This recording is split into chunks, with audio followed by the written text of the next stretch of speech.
जय हिंद मित्रांनो. नुकताच आपल्या महाराष्ट्रामध्ये झालेल्या टी ए भरतीमध्ये आपल्या 35 पोरांनी एक्सलंट रनिंग मारलेलं आहे.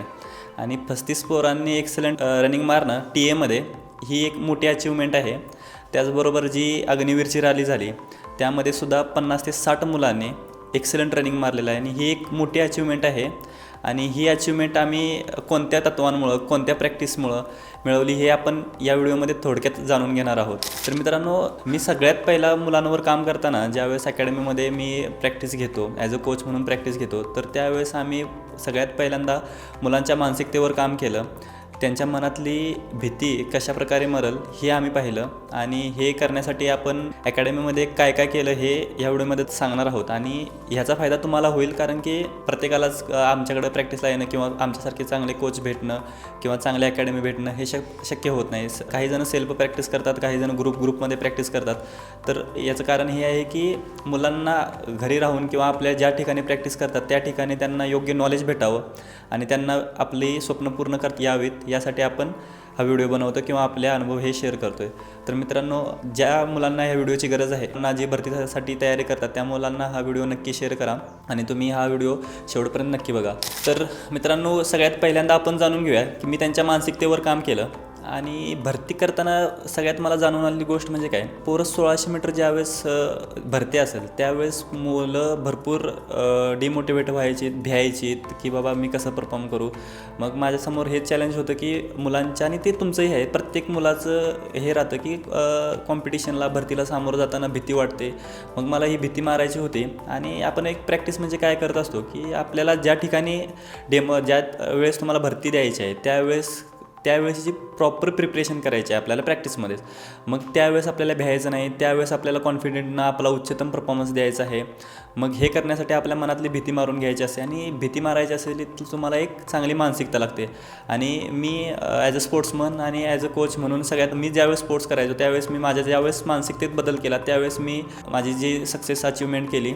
तर तेच अनुभव मी आज माझ्यासोबत जी मुलं प्रॅक्टिस करतात, माझ्याकडे जी मुलं प्रॅक्टिस करतात त्यांनाही मी तेच शिकवतो.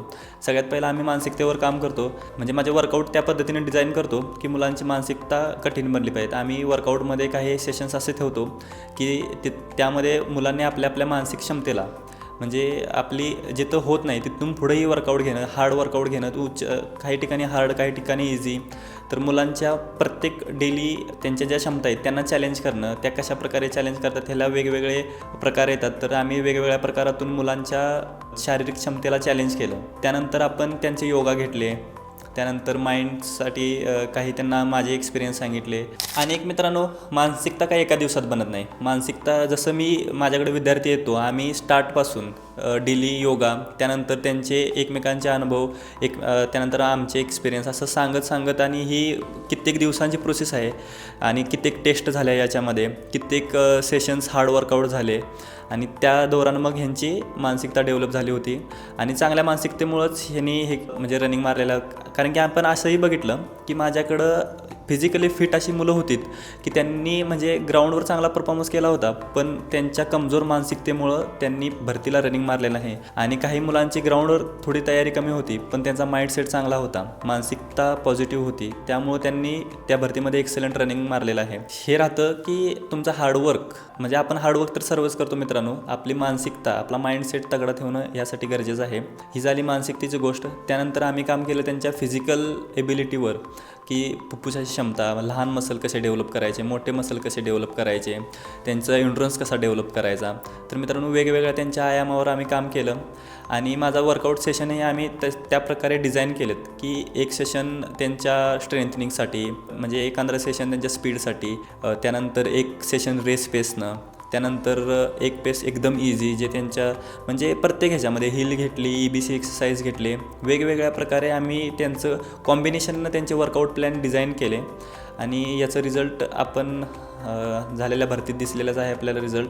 आणि आजही तुम्ही बघू शकताय माझ्या अकॅडमीमध्ये जी मुलं आहेत त्यांचं फिजिकल 1600 मीटर म्हणा किंवा त्यांचं जे हे आहे ते भरपूर चांगलं आहे. आता महाराष्ट्रामध्ये पोलीस भरती होणार आहे मित्रांनो. त्या कोचला समजलं पाहिजेत किंवा तुम्हाला समजलं पाहिजे की 1600 मीटर्स, आता पोलीस भरतीचा फिजिकल टेस्ट काय आहे, पोलीस भरतीमध्ये 1600 मीटर आहे, त्यानंतर 100 मीटर आहे, गोळा आहे. आर्मीचा विषय वेगळा होता, आर्मीमध्ये फक्त 1600 मीटर राहतं, तर त्यांच्यासाठी वर्कआउट प्लॅन वेगळे बनतात, तर पोलीससाठी वेगळं बनतात. तुम्ही एकच वर्कआउट प्लॅन पोलीससाठी करू नका, एकच 1600 मीटरसाठी करू नका, एकच 5 किलोमीटरसाठी करू नका. तर ज्यावेळेस तुम्ही पोलीस भरतीसाठी करताय, तर पोलीस भरतीसाठी काय तुम्हाला आपल्या कोणत्या गोष्टींवर लक्ष केंद्रित केलं पाहिजे. पोलीस भरती हा गेम मित्रांनो फक्त 1600 मीटरचा नाही आहे. 100 मीटरसाठी तुम्हाला प्रॉपर ॲक्शन्स लागते, मसलमध्ये पॉवर लागते, कारण की गोळा फेकायचा आहे, 100 मीटर पळायचं आहे. मग ही पॉवर डेव्हलप करण्यासाठी आणि पॉवर डेव्हलप करताना 1600 खराब होऊ नये आणि 1600 चांगलं करताना गोळा खराब होऊ नये याची आपल्याला काळजी घेतली पाहिजेत. तर मग ह्यासाठी तुम्हाला कशा प्रकारचे एक्सरसाइज करायचे आहेत आणि तुमचे बॉडीचे मसल कशा दृष्टीनं डेव्हलप झाले पाहिजेत हे आपल्याला पाहणं गरजेचं असतं. आणि आम्ही हेच काम करतो, आम्ही ह्याच्यावरच हे करतो की कोणती गोष्ट आम्ही आमच्याकडे एक मोठा अनुभव आहे की कोणती गोष्ट केल्यानंतर काय होतं, आणि हा अनुभव आपण मुलांना शिकवतो आहे. आणि एक महत्त्वाचं म्हणजे मित्रांनो, मी ज्यावेळेस अग्निवीर आणि टीएवाली मुलं आणि आजही की पोलीस भरतीची मुलं, पोलीस भरती आहे 2-1 महिन्यावर, आणि ज्यावेळेस भरती जवळ येते त्यावेळेस सारखं त्यांच्या डेमो टेस्ट घेऊन त्यांच्या मनातली पूर्ण भीती आणि एक व्यासपीठ निर्माण होतं मुलांना की काय होतं, ॲक्च्युअल परफॉर्म करणं त्या ठिकाणी त्या स्टेजला ते थोडं प्रेशर येतं. ते प्रेशर हँडल करण्यासाठी मुलांना आम्ही भरपूर वेळा टेस्ट घेतल्या, त्यांचे डेमो घेतले. 1600 मीटरचे व्हिडिओ पण आपण टाकलेले आहेत, आणि आजही आपण डेमो टेस्ट, पोलीस भरतीच्या डेमो टेस्ट घेतो आहे.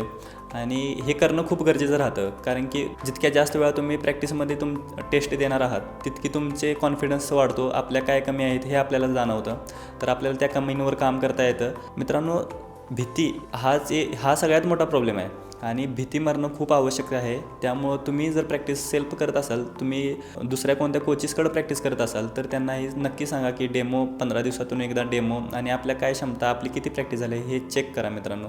तर ओव्हरऑल पोरांच्या परफॉर्मन्ससाठी आपण डेली योगा, त्यानंतर व्यवस्थित वर्कआउट प्लॅन, आणि त्यांना डाएटबद्दल चांगलं गायडन्स, आणि त्यांच्या टेस्ट ह्या घेतलेल्या आहेत. ज्यांना ही तयारी आमच्यासोबत करायची आहे त्यांनी गडिंग्लज येते आम्हाला जॉईन करू शकताय, किंवा आपला ऑनलाईन वर्कआउट जो यूट्यूबवर आपण टाकतो तो फॉलो करू शकताय. धन्यवाद. जय हिंद, जय महाराष्ट्र.